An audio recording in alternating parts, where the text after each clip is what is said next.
नमस्कार। आज ना हम एक बहुत ही सीधी साधी लेकिन बहुत गहरी कहानी में उतरेंगे। ये कहानी है एक माली की और एक राजा की। और इसमें एक ऐसा सबक छिपा है जो सोचने पर मजबूर कर देता है। तो चलिए फिर शुरू करते हैं। सोचिए जरा इस सवाल के बारे में। कहानी का पूरा सार ना बस इसी एक सवाल में छिपा है।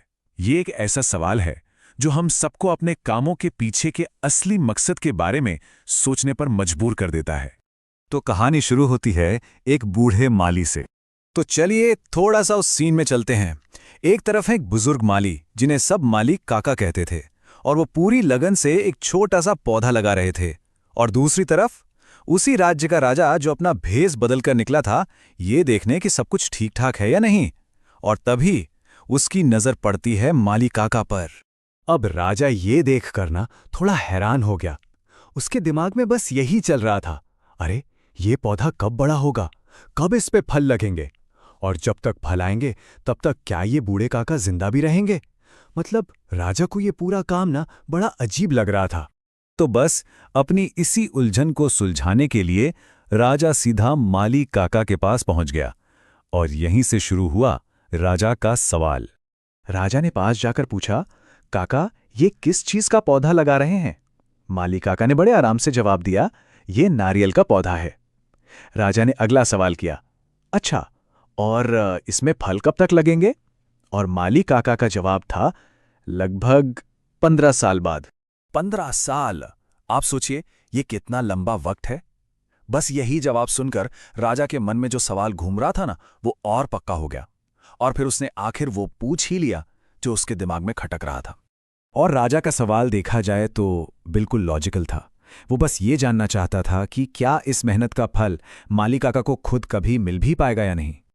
और अब जो जवाब माली काका ने दिया, सच कहूं तो वही इस पूरी कहानी का दिल है। ये सिर्फ एक जवाब नहीं था, ये तो जिंदगी जीने का एक पूरा का पूरा फलसफा था।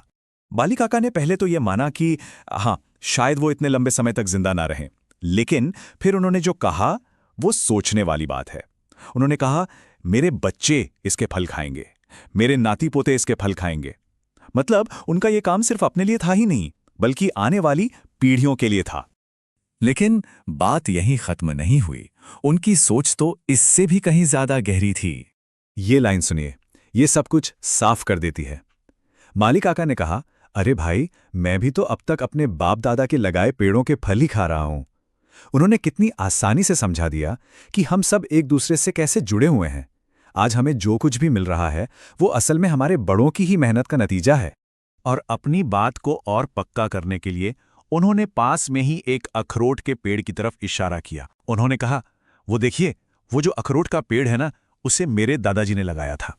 माली काका के ये सीधे साधे शब्द राजा के दिल में उतर गए। उसे एकदम से समझ आ गया कि असली महानता किसी पद या पैसे में नहीं होती, वो तो सोच में होती है। राजा वहां से बहुत प्रभावित होकर अपने महल लौट गया। और अगले ही दिन पता है उसने क्या किया? उसने माली काका को अपने दरबार में बुलवाया और उस साधारण से दिखने वाले महान इंसान को खूब सारे इनाम दिए, उसे सम्मानित किया। तो इस पूरी कहानी का जो सेंट्रल आइडिया है वो है भलाई। इसका मतलब क्या है? बस इतना कि सिर्फ अपने बारे में ना सोचा जाए, बल्कि दूसरों की भलाई के बारे में भी सोचा जाए, खासकर उनके बारे में जो हमारे बाद इस दुनिया में आएंगे।